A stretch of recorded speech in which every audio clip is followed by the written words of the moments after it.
Hello, everyone. My name is Gabe Capote, and I am the Unit Chief of the Policy Unit and the Provide Enrollment Division at the Department of Healthcare Services.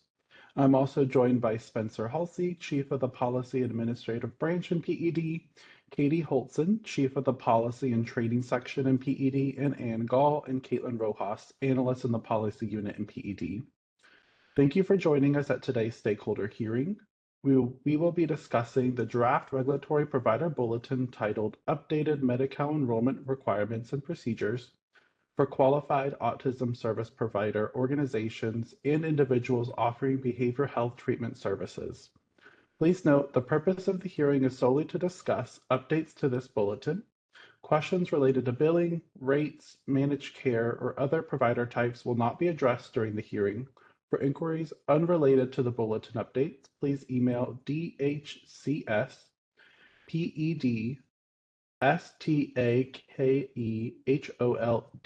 at dhcs.ca.gov. Now I will go over to Ann to go over the agenda, reminders, and bulletin overview.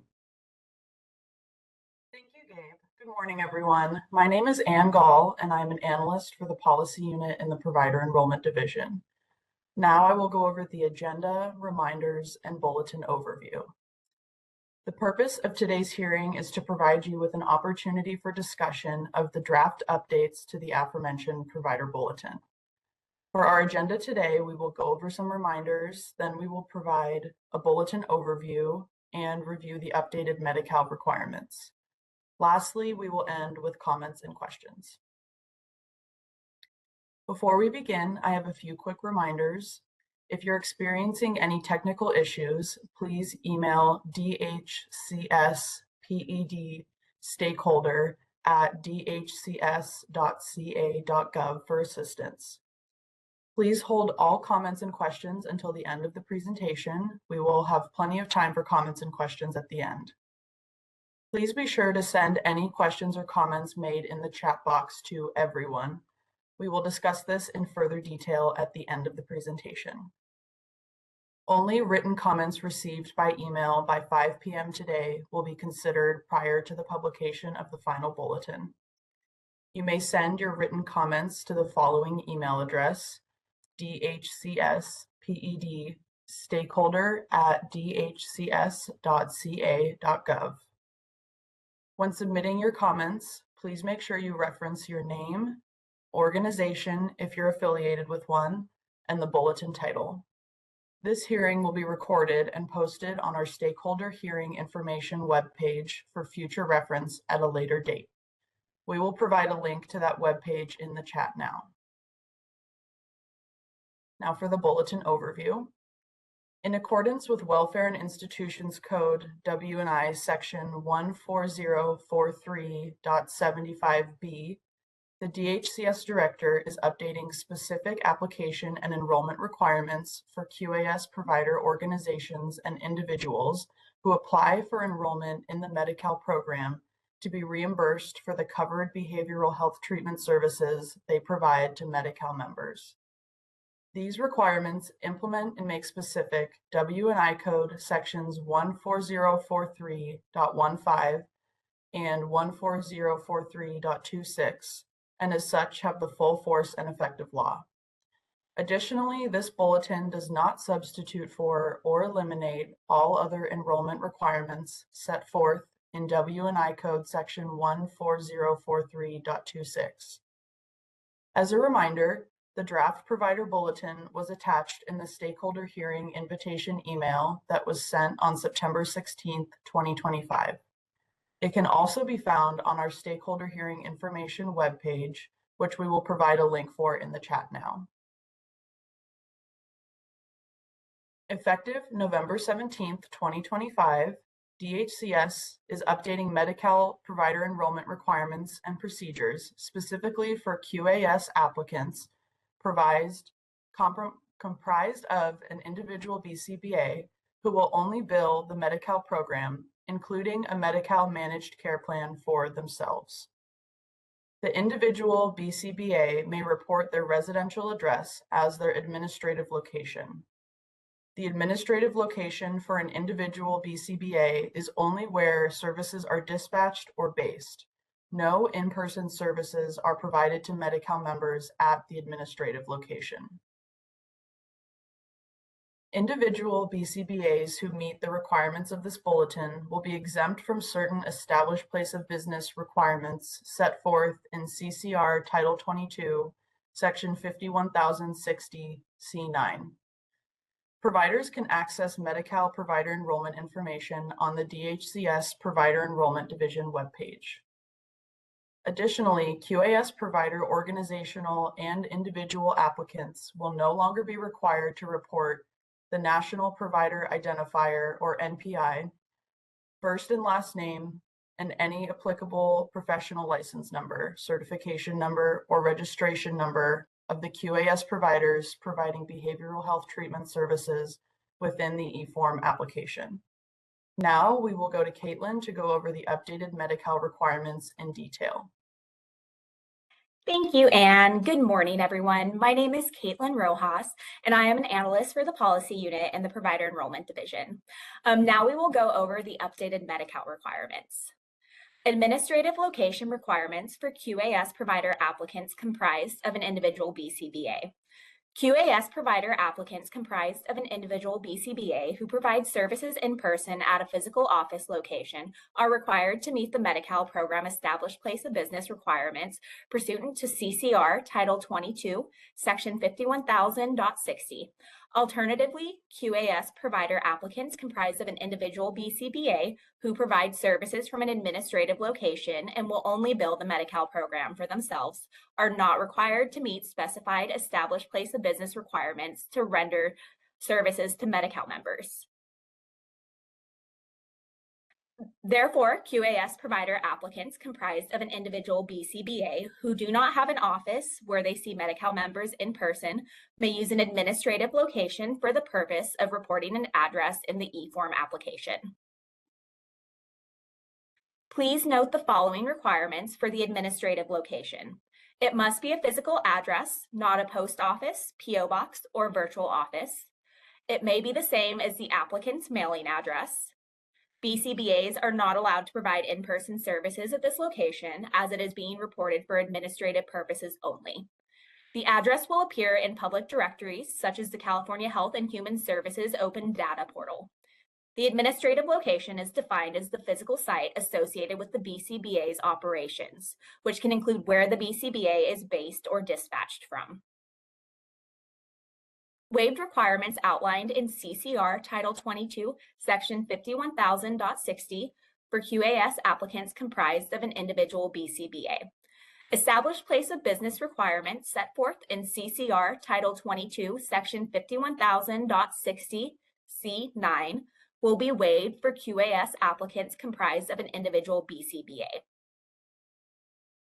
The waived requirements are regular and permanently posted business hours, identifiable as a medical/healthcare provider or business by permanently attached signage that identifies the name of the provider or business as shown on the application, obtains and maintains liability insurance coverage that covers premises and operations in an amount not less than $100,000 per claim, with a minimum annual aggregate of not less than $300,000 from an authorized insurer pursuant to Section 700 of the Insurance Code.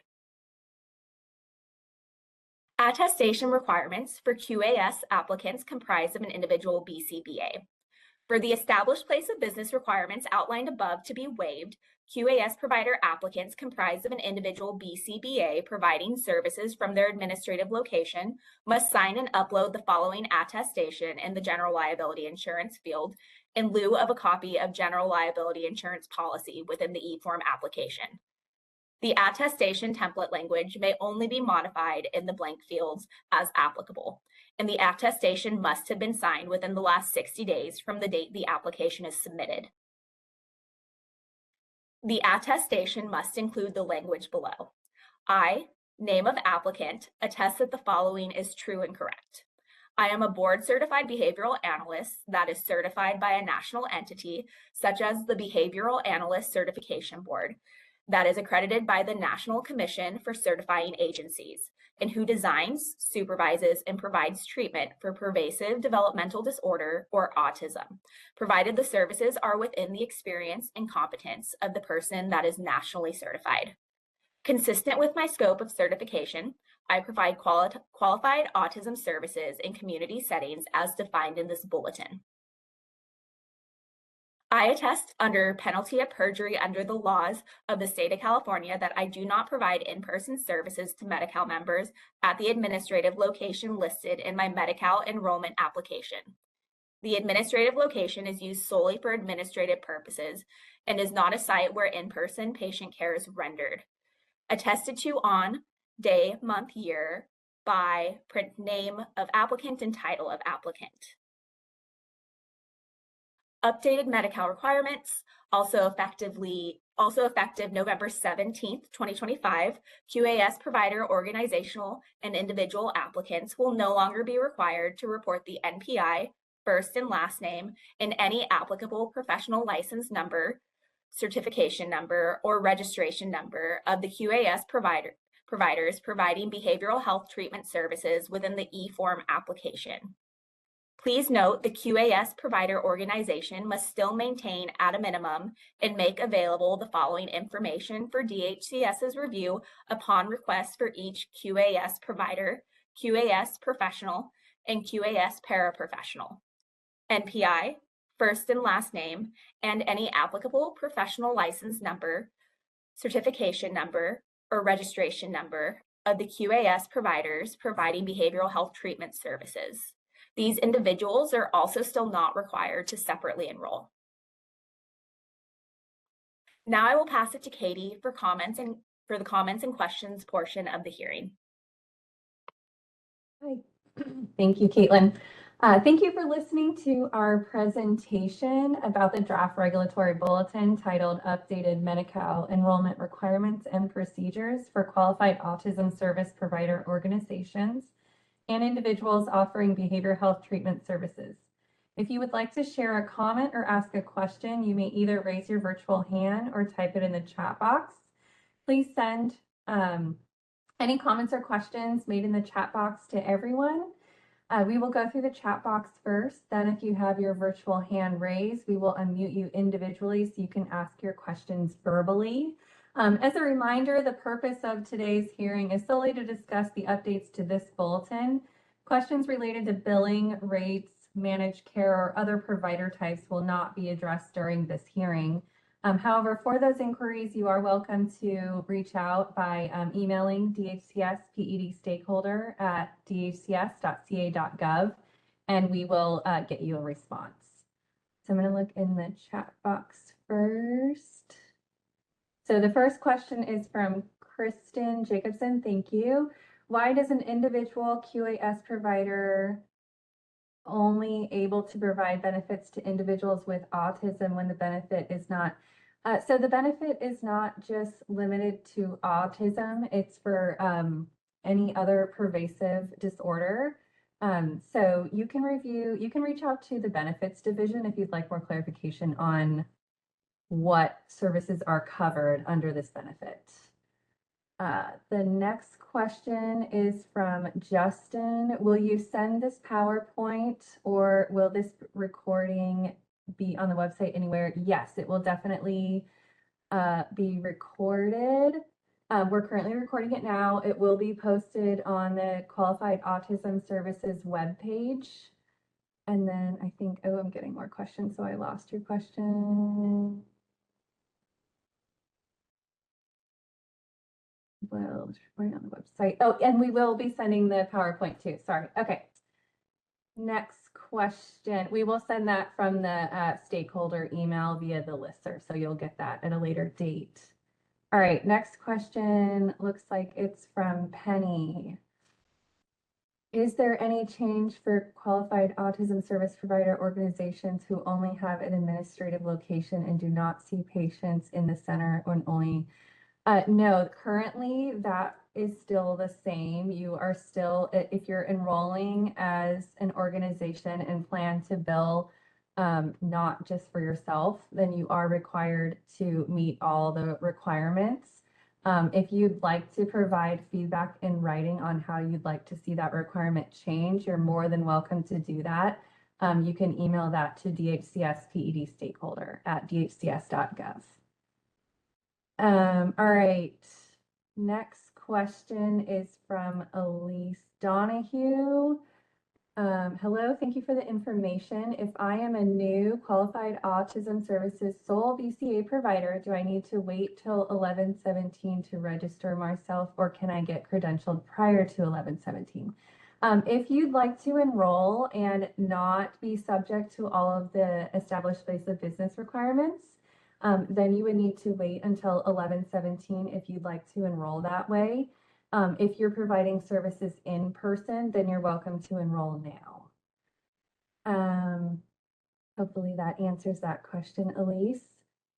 Lindsay, okay, so Lindsay said, our MCO Cal Optima states that we need to have our newly added BCBAs added to Medi-Cal PAVE. However, we can't currently add to the application. How do we add new providers as BCBAs to the PAVE portal, as currently the account states no changes can be made? You should be able to update your roster within the application. However, that requirement is going away effective 11/17. So you should be able to do that now. If you're having, it says if you can't currently make account changes, I would need to troubleshoot with you about that offline, Lindsay. So if you'd like to email DHCS PED stakeholder, we can help get that figured out for you. All right, JP, next question. Who do I contact for additional information about an exemption for nonprofit organizations? JP, I'd like you to email DHCS PED stakeholder about that, and I'd like to get more information about your specific question, and then we can answer that for you. Okay, Kristen Jacobson. Please see my hand raised. Yes, we will follow up with you in just a minute, Kristen. Thank you. Let's see. Yvonne is next. Should we remove all QAS professionals that we already submitted in PAVE? No, it's not necessary to remove them. If you'd like to make updates until 11/17, you're welcome to do that if you choose. However, again, that roster requirement is going to be removed from the e-form, so you will no longer need to do that after 11/17. All right. Marcia Chu's question is, sorry, I lost it. Are Medi-Cal health plans expected to validate Medi-Cal enrollment for QAS providers providing BHT services? If yes, how will DHCS expect plans to validate if QAS providers are no longer added to the e-form? So that's up to the managed care plans, how they'd like to credential their providers. So as far as we're concerned, this is just for fee-for-service enrollment. So for managed care, they're not going to be validating which paraprofessionals, professionals, et cetera, are in the PAVE system because we're removing that requirement. All right, next question is from Kylie Walsh. You can update the roster as soon as the application is approved. Thank you. That's correct, Kylie. However, again, that will no longer be the case after 11/17 because we are no longer requiring that providers list all of their professionals, paraprofessionals. Okay, Lizette Pacheco asked, how do we get notified if a QAS provider is not validated within Medi-Cal? So you are able to, you wouldn't be notified, but you are able to check the enrollment status for providers in fee-for-service Medi-Cal by going to the open data portal. I don't know if can my staff drop a chat, or not a chat, or well, a chat, but a link to the open data portal. You can verify enrollment status there. Brianna, confirming effective 11/17 Organizational QAS enrollments will no longer be required to roster any of our QA providers, professionals, or paraprofessionals. Correct, Brianna, that is the case. As of 11/17, you will no longer need to list all of those providers in the e-form application. All right, so it looks like we've gotten to the chat questions that are in there so far. Do we want to switch over to verbal questions? And then I'll check the chat again. So Alejandro, go ahead and start that. If you unmuted me, does that mean I'm supposed to talk? Yes. Is Okay. that, yes, Kristen, This hi. is Kristen. Hi. Yes. So I just wanted to clarify my question about the BCBA individual attestation, because can you explain why maybe could you show that slide again? I don't know if that's possible, but I believe it said something like needing to attest that you treated individuals with autism or had experience, whatever the language was. But at the same time, the benefit does not require you to only treat those patients. Yeah. So I don't know if there's a situation, but if a BCBA say did, some sort of weight or, something like that didn't have that, does that mean they can't register at all? And No, not at all. Okay. If you would like to provide suggested language to our attestation that would make it more accurate, we definitely are open to refining it to better reflect what you're doing. So I would encourage you, if you do have suggested language, to update this. The language is in the draft bulletin, and you can pull from that language and provide that to us if you have suggestions. You're correct, though, it's not just autism, it's any pervasive developmental disorder. So we're not limiting it just to the treatment of autism. I believe it's actually any diagnosis for whom a doctor or psychologist has said it's medically necessary. So that Okay. pervasive developmental disorder actually is a term that generally refers to autism, whereas Okay. Down, so I just was. Yeah. Yeah, no, definitely. We can look into refining that language for sure, just so it's more accurate and better reflects what you're doing. So thank you. Would you like me to put my hand up again and let others go? I had clarifying questions to a couple of the other answers you proposed, but can get back in line if you'd prefer. No, you can go ahead and ask your questions now. On Penny's question about a QAS organization and that they are not exempt from this, I guess, how would you define a situation where you had an individual BCBA that was enrolling? Maybe they have a single member LLC or something like that, but they do have a QAS professional or paraprofessional that they're billing for. Do they still count as an individual and exempt from this requirement? Or are you saying that if you have any people below you, then you have to have an administrative organization? If you're so this only applies to individual BCBAs who plan to bill for themselves. So if they intend to bill for a paraprofessional, then this would not be a pathway that they would qualify to enroll under. Okay, then I will clarify that in writing, because that was not my understanding of the direction that this was going, because generally individual QAS providers who are at the senior level are able to bill for others. And those are generally the people who I believe this whole exemption was trying to capture. So they are able to bill for others. It's just if they want to enroll at their residence or at a location where they're not seeing members, then they can enroll in this pathway. So I'm not saying that a BCBA can't bill for a paraprofessional or someone under them.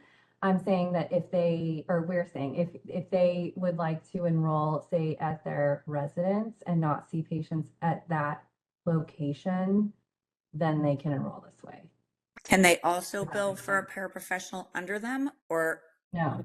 Okay. It's only billing for themselves in this scenario. So if they're wanting to not be exempt from established place of business requirements, they can only enroll to bill for themselves if they're enrolling at their residence. Okay. And then in the interim, you said you don't need to enroll or put in this spreadsheet because it's not enroll roster. You don't need to roster everybody. I believe on the website it said in the interim you only have to do one. You don't have to add them all and then withdraw them. Can you confirm that that is accurate? Yes, you can just put just list one if you do need to enroll prior to 11/17 and you're enrolling as an organization, you can just list one there and that's fine.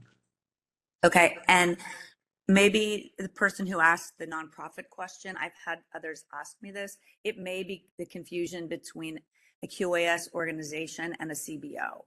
Yeah, I understand that it can be confusing. So CBOs are required to be a nonprofit in order to enroll and bill for BHT services.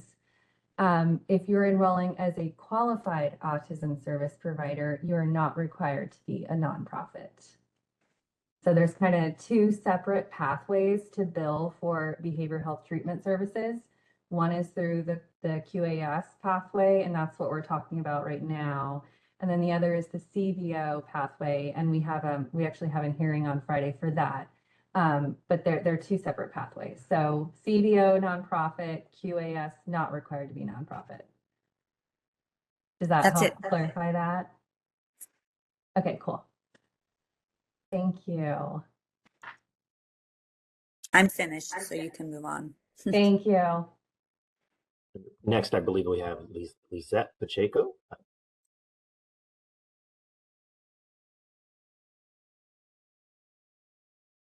Hi, Lizette, are you there? Requested to unmute.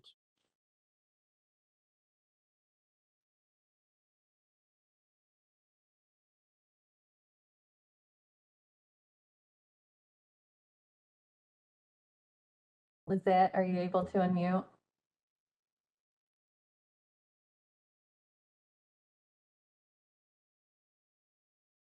No. I don't see the hand up anymore, so. Okay. Okay, Lizette, if you do have a question, feel free to raise your hand again. Do you want to move on to the next?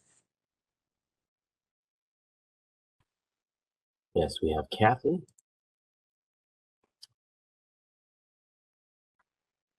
Yes. Hi, Kathy.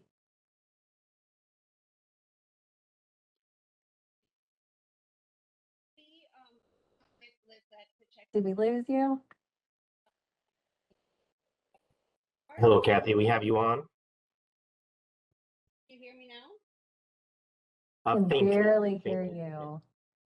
How about now? I'm having a hard time here. It sounds very muffled. Sorry. There you go. That sounds better.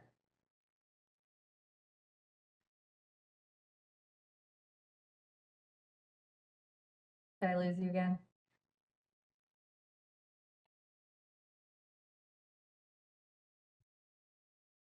Okay, we may have lost Kathy there. Okay.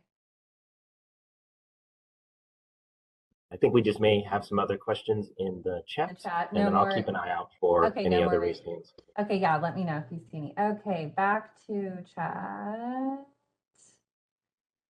Okay, from LCS Behavioral Health, can we get more clarification on BCBA's billing on their own? Can we bill under our organization as we already do? Yes, an individual BCBA may enroll and bill as an organization. We already do. Hopefully that answers that question. Nicole, trying to confirm, do qualified autism service professional and paraprofessionals providing services need anything submitted when they join a group that is already enrolled? No. This slide stated that you need to provide info upon request. When are those requests made? Does that trigger something, does something specific trigger that? Okay, so you're required to maintain just basically that information that we previously required you to submit during the enrollment process. So if you're being audited by the Audits and Investigations Division, they may request that information then. There may be a billing audit later on where they want to know who was working for your organization. So that may be an instance where that information is requested. So we're just asking folks to make sure that they're maintaining that minimum information so you have it readily available if the department asks. Let's see. Can we please clarify, can you confirm that Medi-Cal MCPs are not required then to verify Medi-Cal enrollment for BCBAs? They're required to confirm enrollment when there is a pathway for providers to enroll in fee-for-service Medi-Cal. So we are now opening a pathway for individual BCBAs who are working from their home. So they will be required to confirm enrollment. Usually the deadline when a pathway opens is 120 days, but we'll usually work with the plans to facilitate that. Next question, PPP client-driven LLC. Okay, under this policy, when an individual BCBA enrolls without a business address, are they expected to personally deliver all services, one-to-one family training supervision, or they also bill for technician delivered services under their supervision? We'd like to better understand the reasoning to why the new policy allows individual BCBAs to enroll without a business address, but small group practices with only 2 or 3 BCBAs are still required to maintain one. Thank you for clarification. So that is correct. So we are only allowing individual BCBAs that only intend to bill for themselves, and that's all of the services to enroll at their home and provide services out in the community. If your feedback is that you would like to apply this to small groups, we welcome your written communication on that. So if you could give us that feedback in writing at DHCS PED stakeholder, I would like to know, what would be the amount of individual BCBAs that you would consider to be a small group? That would be very helpful for us in refining our guidelines and policies for this. But you are correct that currently if a small group is enrolling and they do intend to bill for like paraprofessional services, they are still required to meet all the requirements that we previously outlined. Okay, follow up, is the intent to support solo practitioners starting out while holding groups to a higher standard of infrastructure? Will the policy eventually expand to groups, or is this distinction meant to remain permanent? So with groups, typically, most of the time they'll have both center-based treatment and treatment out in the community. So we can explore having there be an exemption for groups, but that's not what we are doing currently at this time. Let's see. Alyssa added the open data portal link. Penny, can a provider organization who wants to continue to enroll their providers, professionals, and paraprofessional continue to roster them? You may until 11/17/2025, at which point that field in the eForm application will be removed. Okay, next question from Lindsay Nguyen. To confirm if paraprofessional provide services under a contracted organization with Medi-Cal, the paraprofessional would not be enrolled in PAVE, correct? The BCBA would be enrolled, yes. The company would keep a roster of employees, is that correct? Yes, yes, that is all 3 accurate statements. Letty, you are asking, what if the provider is not on site and we are billing under him as a supervising physician? Are we still okay to bill? Letty, I would like to respond to this question off air and get more information from you about what you're asking. So if you could please email DHCS PED stakeholder at dhcs.gov. That would be really helpful and we'll get you the information you're looking for. Thank you. Kelly, can you send a link to the hearing webinar that you said will be taking place on Friday? Yes, my staff, can someone please add a link for the CBO hearing in there? It was also sent, I don't have the date off the top of my head, but that was sent via the DHCS PED stakeholder email listserv. So you should have gotten that via email as well, but we will get you that link. September 17th. September 7th, yes, so it was sent September 17th. Thank you, Alejandro. Okay, moving on to Kelly. Can you send a link to the hearing webinar that you, oh, I just read that, sorry. Jennifer is the next one. Is there a new deadline for Medi-Cal enrollment in place, or does each organization require to be enrolled by November 1st? There's no fixed deadline for enrollment in this. So if you're contracted with the managed care plan, you can reach out to them and ask if they have a deadline, but there's no fixed deadline for fee-for-service enrollment. Kathy said, sorry about the microphone, no worries. Olga, out of the thing. Kathy, we have been asked to add all our QAS providers to our already approved QAS application, but you are stating as of 11/17, we will not need to. So anyone we hire after that do not need to be added. Why did we need to add them now? Correct. Yes, you will not need to add them after that date. You are required to add them now because that's still part of the application. This change is effective 11/17. So currently that requirement still remains in place. If you'd like to, if you're submitting a new application, you can just enter one, but that is still in there. So hopefully that answers your question, Kathy. Thank you. Bryce Miller. So all paraprofessionals must have an NPI, correct? Yes, all paraprofessionals must have a type 1 individual NPI. Kristen Jacobson asked, I thought there was a 120-day deadline for MCPs now that a pathway exists. That is November 1st. That's why. Okay, so yeah, no, you're correct. Typically there is a 120-day window for folks to come in compliance with that. We understand that that can be challenging, so we do work with the plans on that.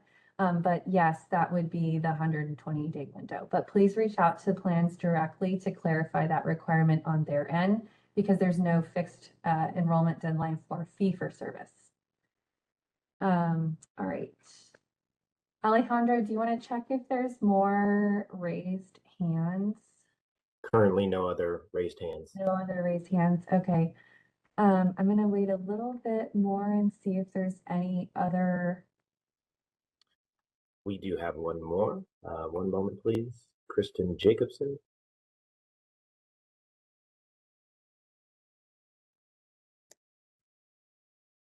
Yeah, Go ahead. I was about to write it in the chat, but I just so can you clarify, because I still think there's some confusion. If you're a QAS organization, I don't believe after November 1st you have to include any except for one QAS provider, but all the rest do not have to be entered. So it's not just the paraprofessionals and the professionals that are being exempted. It is everyone except for one. You have to keep it in a verifiable, auditable place. You still have to have the information, but I feel like there may still be confusion about that. And then in the interim, you're allowed to enter them, but you also said you're allowed to just do one. In the interim, if you just enter one, can the others still bill for services, or can they Yes. not? Because if they can, then you really don't need to enter any more than one. I just wanted to be super clear about that. Yes, you can still continue to bill for services. Okay.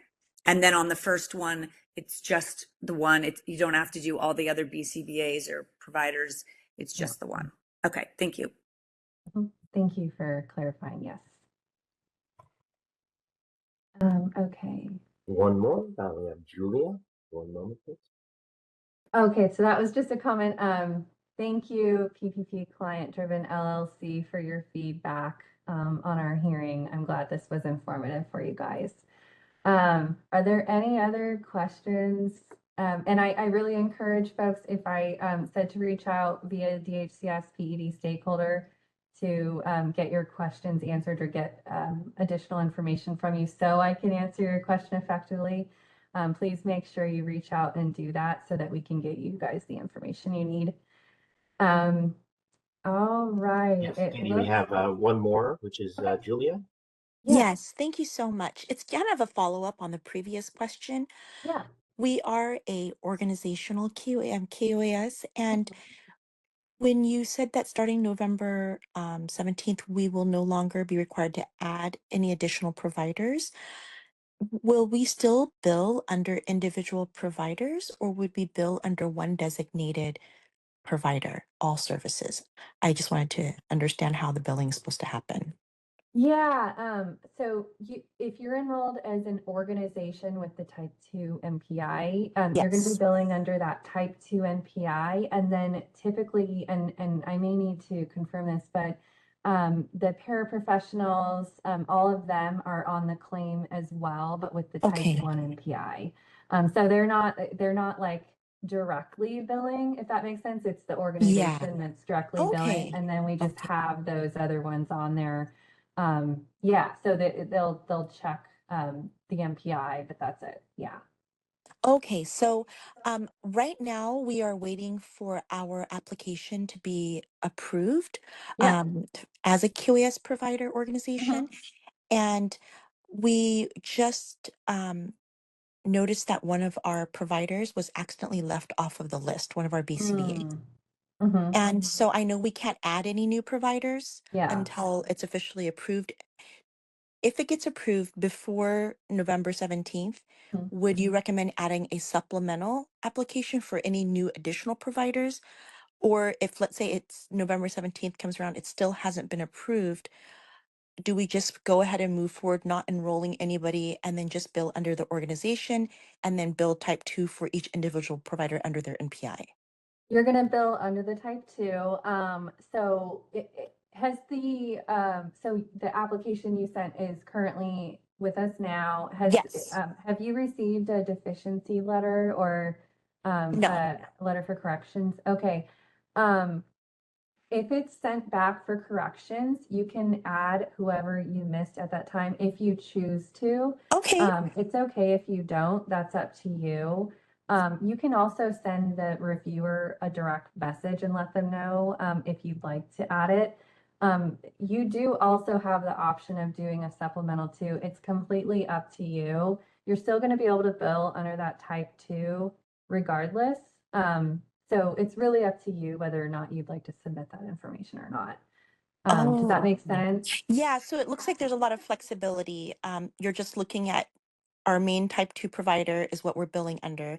And then just for that additional information, the type 1 provider would be added to the billing, but Yes.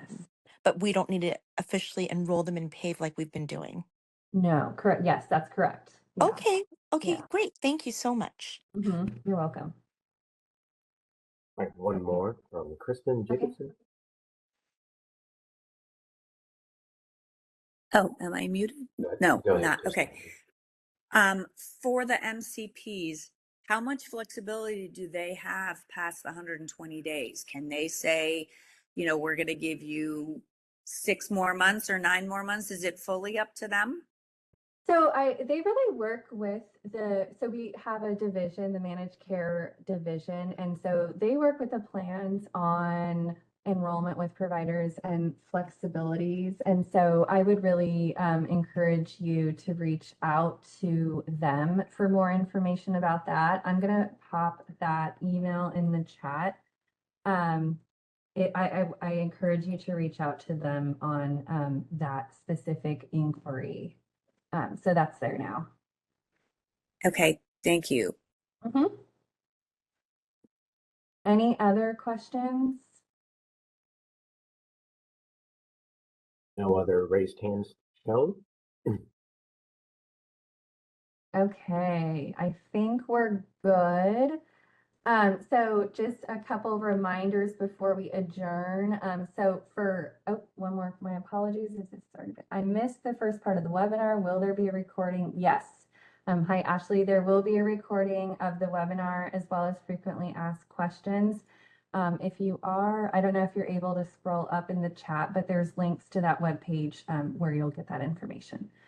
Okay, so for any questions that weren't answered during this hearing, we will address those along with all the questions that were put in the chat and a frequently asked questions that we will email you at a later date.